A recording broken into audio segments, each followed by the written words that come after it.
The Tao of Self-Confidence, episode 632. Welcome to the Tao of Self-Confidence, where I share stories of amazing women who have discovered their inner journey to self-confidence. Visit our website at thetaoofselfconfidence.com. Your inner journey to self-confidence awaits. Well, hello friend. Welcome to the Tao of Self-Confidence, where I share stories of amazing women who have discovered their inner journey to self-confidence. I'm your host today, Sheena Yap Chan, and today I have a phenomenal lady on the show today. She is a career strategist, a speaker, and coach for ambitious professionals, and I'm really excited to have her on and share her story with us today on self-confidence. So without further ado, I'm going to introduce you to Linda Raynier. Linda, how are you today? Maybe you can fill in a little bit more about yourself to our listeners. Hi, Sheena. I'm doing great. Thanks for the introduction. So as you mentioned, I'm a career strategist. I am a coach, and I work with ambitious corporate professionals, and I help them to pursue careers that they'll truly enjoy. So, that's the gist of what I do, but in terms of how I do it, I do have a popular YouTube channel where I share my career insights, career knowledge insights, and advice to professionals who are looking to change careers. And I also provide other types of, sort of life advice and self-confidence advice as well. Awesome. Well, thanks for sharing that. And Linda, what's your cultural background? My background is, I was born and raised in Toronto in Canada, but my parents are each half Vietnamese and half Chinese. So together that makes me half Chinese, half Vietnamese as well. Thanks for sharing that. And what would be your favorite self-confidence quote? I don't actually know who has said this, but I know I've read it somewhere and it has always stuck with me. And the quote is, "You know of your own greatness before anyone else does." Thanks for sharing that great quote. And in your own words, how do you define self-confidence? I wasn't always confident, and I found that self-confidence is to find it and to stay with it, I guess, because I find it something it's not necessarily fleeting, but it can disappear pretty quickly if you don't focus on yourself. And the biggest thing is being willing to listen and follow through on those stirrings within you, your desires, your dreams, regardless of anyone else's opinions. I find that that's my definition of self-confidence and how I've been able to define and find confidence within myself. Thanks for sharing that great definition. And Linda, what was your life like before your discovery of self-confidence? I would say that, it was years ago. It was about 10 years ago now, where I was in a place in my life, in my career specifically, where I was doing a job, accounting specifically, where I just knew it wasn't my dream job. It wasn't my career that I wanted to pursue for the rest of my life. And I also wasn't very good at it because of that. And so I had been experiencing a lot of uncertainty, a lot of self-doubt. I was always judging myself, saying negative things, and just not seeing myself in the most magnificent way. Essentially, it really was a time of darkness for me, where I was always putting myself down. And so my life in that sense it wasn't great at all. I wasn't doing well at work. Because I wasn't doing well at work, I wasn't happy at home. I wasn't happy with my relationships. Everything, it kind of all just was like a big cloud around me for several years. Thanks for sharing that. And I think that's something we can all relate to, right? Especially being in a job that we don't love, or being in something that, it's just not meant for us.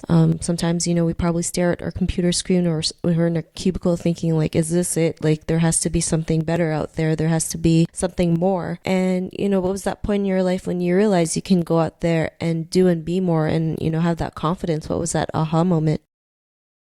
Well, the aha moment was I actually was let go out of that job. And so, it's funny because I feel like the universe kind of works in perfect ways, obviously. In the sense that I wasn't happy with the work that I was doing. I already knew I wanted to quit. And then I got to the point where I was close to quitting, but then instead they asked me to leave. And so it was perfect timing for me. And I was actually really happy about it, because I knew that was my opportunity to not make that same mistake and get into the same type of job that wasn't fulfilling me. So instead, I decided to do something completely different. And I went into a position as a recruiter. And I knew that as a recruiter, I would be able to use my my own natural talents and gifts of being able to communicate, being able to work with people, being able to help people understand what they were looking for career-wise. I just knew that I could do that type of thing. And so once I got into that job, right away, I started performing extremely well. And that really changed my life completely. I started to gain confidence and trusted in my own natural abilities, like I said, of being able to communicate and help people and help them find jobs. And I worked extremely hard because I knew that if I did well, then I would be rewarded. And so through my efforts, I was really able to experience success from an external perspective, but internally, I also felt that I was becoming successful as well. And so that started to give me confidence that I could do even more things if I just really listened to myself the way that I did when I took on this job. And that led to, one event after another, and here I am today. But confidence was a process and was a journey, but really it was the decision to listen to myself and to do what I felt was needed and what was right for me. And that led to more confidence within me. Thanks for sharing that. And I'm glad how you mentioned, you listen to yourself, because a lot of people, especially as women, especially as Asian women, we always doubt ourselves. We never listen to our gut intuition or gut feeling. We feel like, we have to depend on other people's decisions, but sometimes, we just have to follow our heart and follow what's right for us, regardless of what people say, like what you did. And, because of that, what's your life been like now?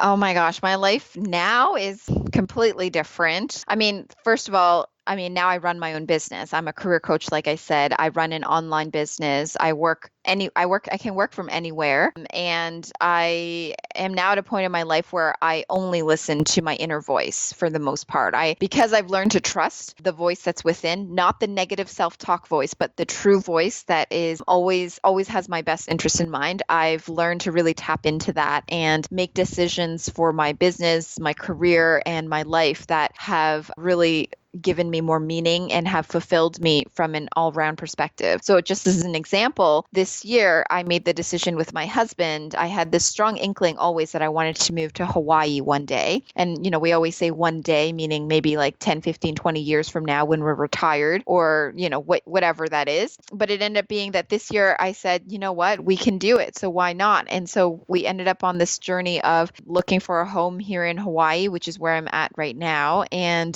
this is where we're at for the next 6 months, and then we'll be back in Toronto for the 6 months after. But that is just one example of me listening to myself and then going after visualizing what I want and then doing it. And if I didn't have the confidence within myself, I wouldn't be able to go after my dreams because there would be so much resistance that I would create within myself, so much self-doubt, so much uncertainty, and so much fear. And I see that a lot with people that I know, even people who, you get to know over the years and you start to veer off on your own individual paths. I'm on my path and I see others on their path. But you can tell sometimes when people are listening more to their uncertainty and their self-doubt rather than to their own true inner voice of what they desire and the decisions that come about from that. So, anyways, that's really what my life is like now.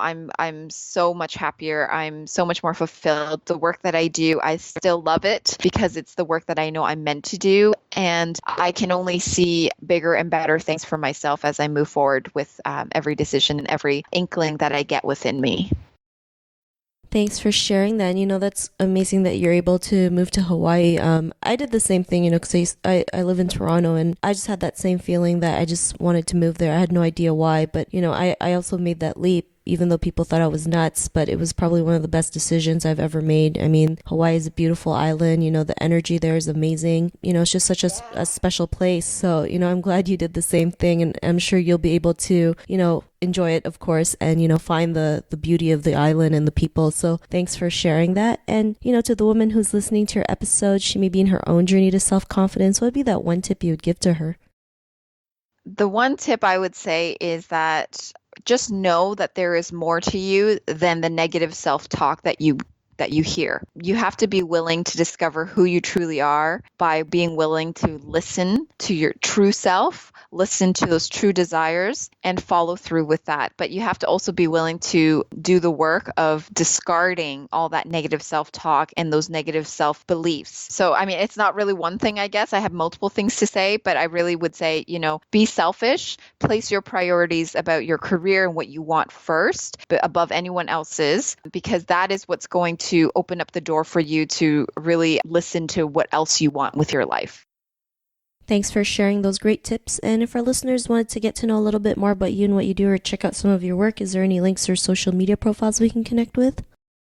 Absolutely. You can go to my website, lindaraynier.com. That's Linda, LindaRaynier.com. Or you can also check out my YouTube channel. Honestly, any video that you look up regarding interviews or resumes or job search or confidence even, you'll find something there. And then, I'm also on Instagram and Facebook as well. Awesome. Well, thanks for sharing that. And to our listeners, if you want to connect with Linda, you can also head on over to thetaoofselfconfidence.com and search for Linda's name. Her show notes will pop up along with everything else that we talked about. And I really just want to thank Linda for taking the time to share her story and tips with us on self-confidence. So thank you so much, Linda. Yes. No, thanks, Sheena. I really enjoyed our time. Thanks for having me. Not a problem. It was really great having you on the show. And to our listeners, be on the lookout for another new episode of another amazing woman's journey to self-confidence, and we'll talk to you soon. Bye for now. Bye.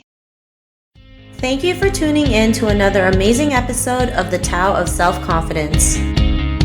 Visit our website at thetaoofselfconfidence.com to check out cool resources, blog articles, show recaps, and so much more.